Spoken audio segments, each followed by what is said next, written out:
Jurassic Park, 1 minute time. I'm Brad. And Dave. And today we're here to discuss minute 62 of The Lost World.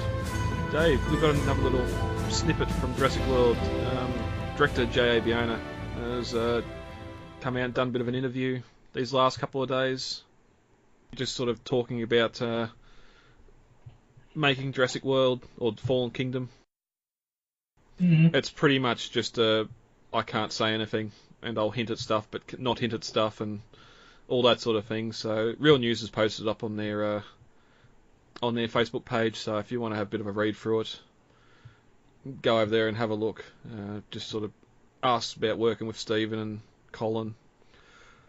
Confirms Colin wrote this one as well, which, okay, I'm not too happy, but anyway, we'll see how we go. But yeah, they're definitely going to start gearing up marketing soon. We're still hearing that rumour about a trailer on December 13th, which some were saying it's going to be at the start of The Last Jedi, which trailers don't normally drop like that anymore. Like there was also possibly the Thanksgiving football that's going to be on then as well. I think the football is a more, more likely. Yeah, that's what they did with the previous movie. Yeah, because I think someone was saying, it might have been on the Jurassic Park podcast, the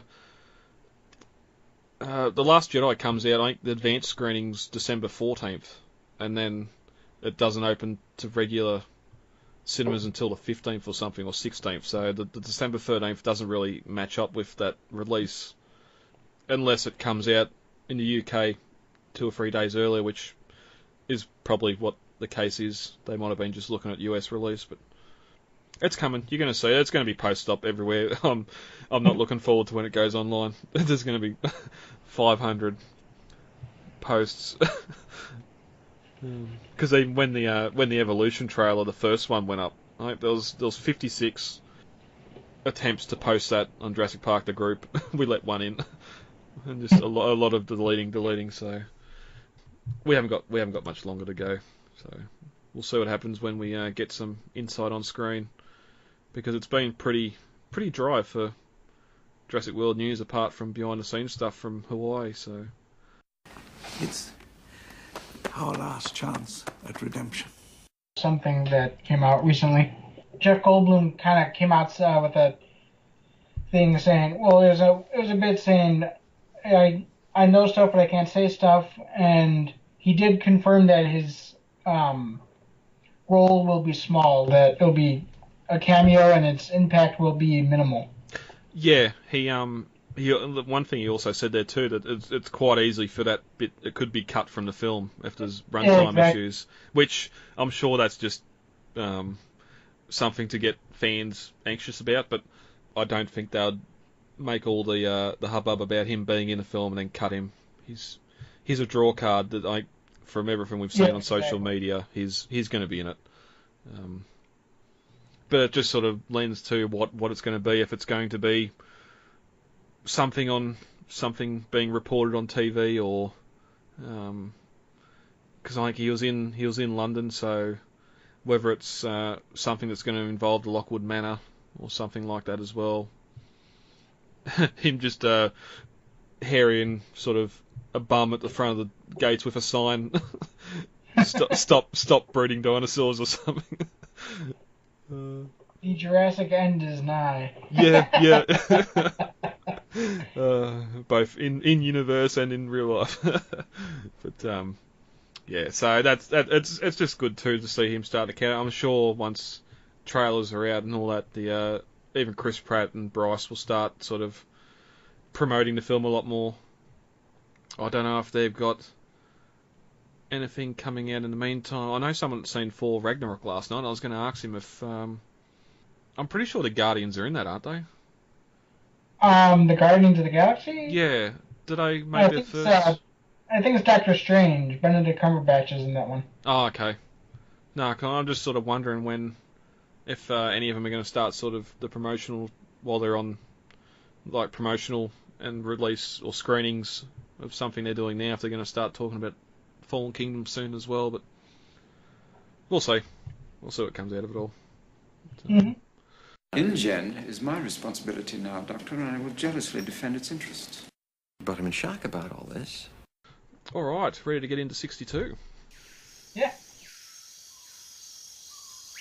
As we enter minute 61 of The Lost World, Eddie had secured the M-Class to the front of the RV, stopping it from sliding any further towards the cliff's edge. He then picked up the loose end of the rope and tied it back to the stump, securing it so the team could climb out. As we start minute 62 of The Lost World, inside the trailer, Sarah tugs on the rope and lets the others know that it's gone tight once again. At 62 minutes and 5 seconds, we cut back upside as Eddie finishes tying off the rope, and the M-Class slowly begins to slide forward, being pulled by the weight of the RV. At 62 minutes and 10 seconds, we cut back a shot of the cliff as the front of the RV kicks up into the sky, about to go over.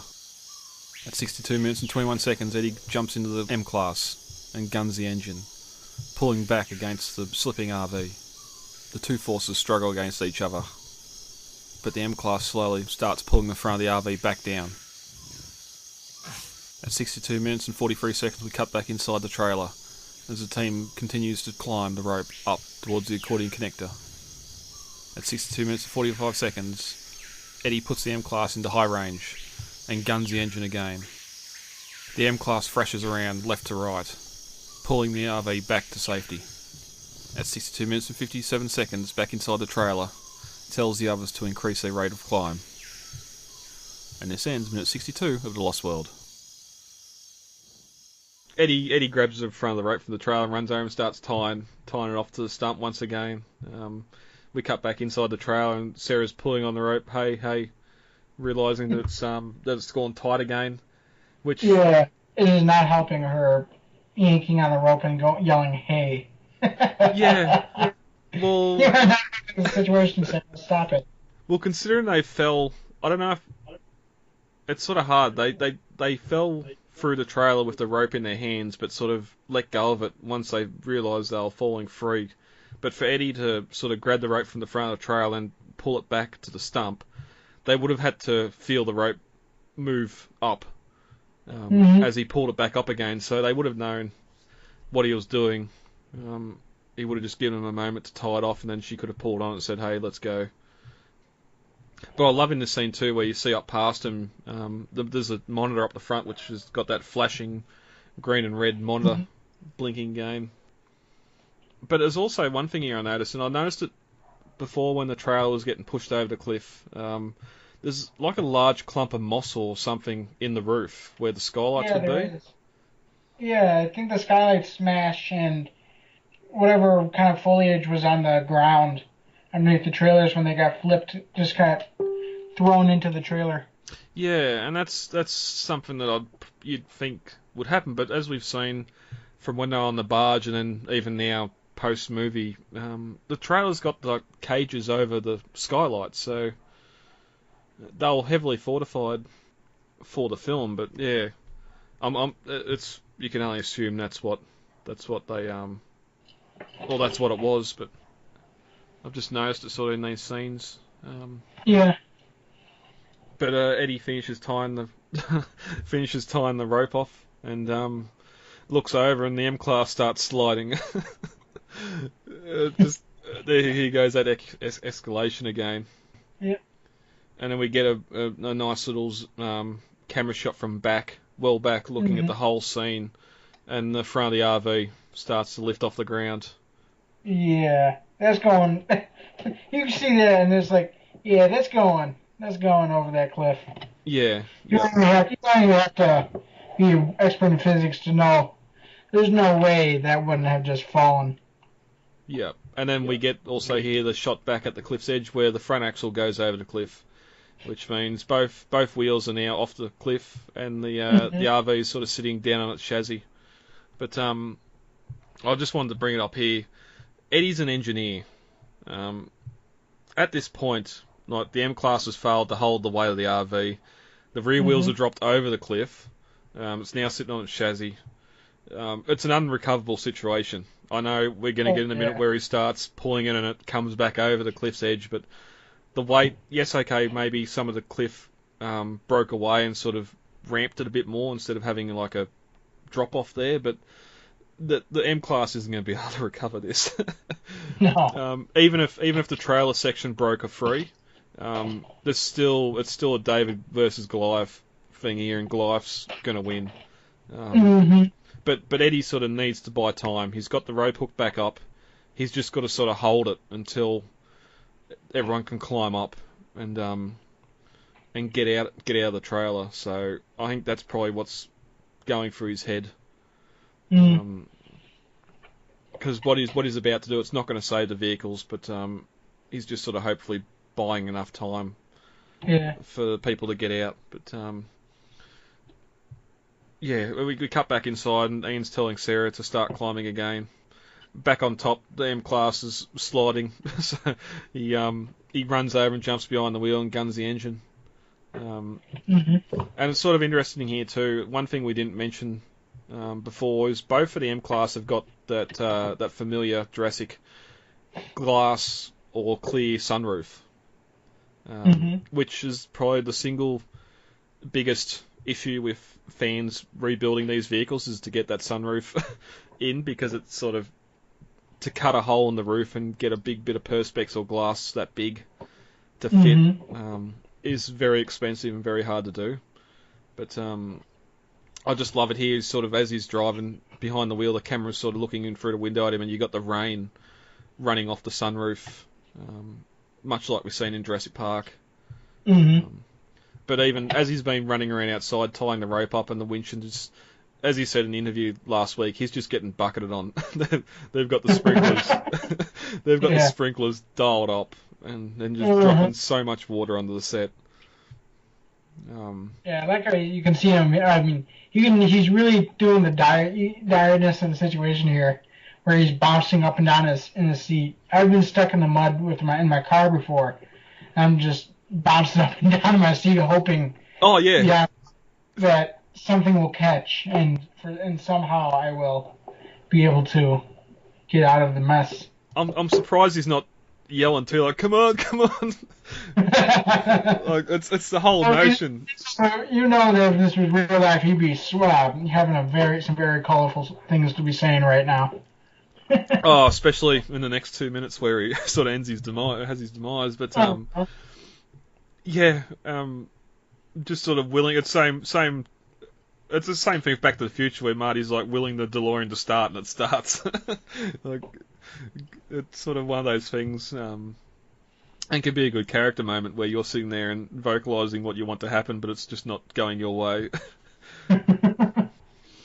And it's also, we get here too, the rear wheels start to spin as he's starting to pull. Now, I didn't look into the M-Class's drivetrain. I'm pretty sure they're not an all-wheel drive, whereas all four wheels are sort of active all the time. This one might be simply because it was a custom order. Yeah. And it's sort of, it's one of those things you got to sort of show he's attempting to pull the trailer back, because the M-Class is like trying to recover, and it's sort of rear-wheel drive only. There is a shot from the front, as you can see the front wheels are spinning as well, so but it's not really focused on the way, it's just staying in front of the trailer as it's trying to pull. But we get the front of the trailer does come down slightly, and the first axle comes back up onto the cliff, and the tyre blows out, which I thought was a nice little touch.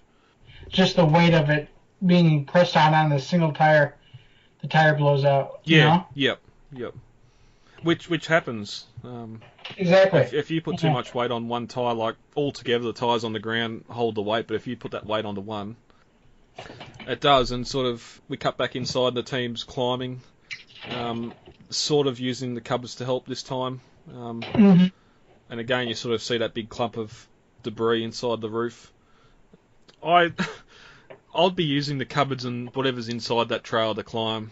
I don't see the need for the rope as much as just we need this here because of what's going to happen shortly when the trailer goes off the cliff. But it'd be that hard to climb. That rope's wet. It'd be that hard to climb. So I'll be using the cupboards. I'll be using the seats and the tables that are bolted down. And that's what they use. Actually, in the original novel, that's actually what they used. Yeah. There's sort of one thing I'll mention here too. The rope coming undone isn't in the pre-San Diego script.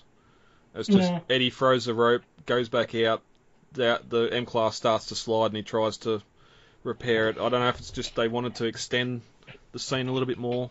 It sort of doesn't really achieve anything, apart from giving Eddie more to do and just toying with him, like, as we said, escalation. But we cut back outside, and Eddie sort of... I had to pause and look. There's a four-wheel drive button he pushes. The button reads low range, but for what the car's about to do, I don't see how it could be low range, because it decreases, or it sort of halves the gear ratio. So when he puts it in low range and puts it back in reverse, the car wouldn't whip around like this, because the wheels would be spinning slower than what they were before.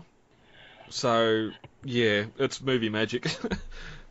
If anything, he would have been in low range before, and he's taken it out of low range, and now it's back into regular, and that's why he guns the engine, and that thing, it's a wild horse. It's bucking all over the place.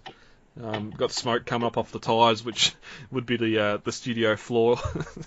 Yeah. No, I think there might actually be like water, like when you drive on a wet highway, and there's just water droplets flying up from the bottom of your wheels. Yeah. Well, when the Tyrannosaurs finally come on the scene and he sort of stops, you do get that sort of steam coming off the tyres.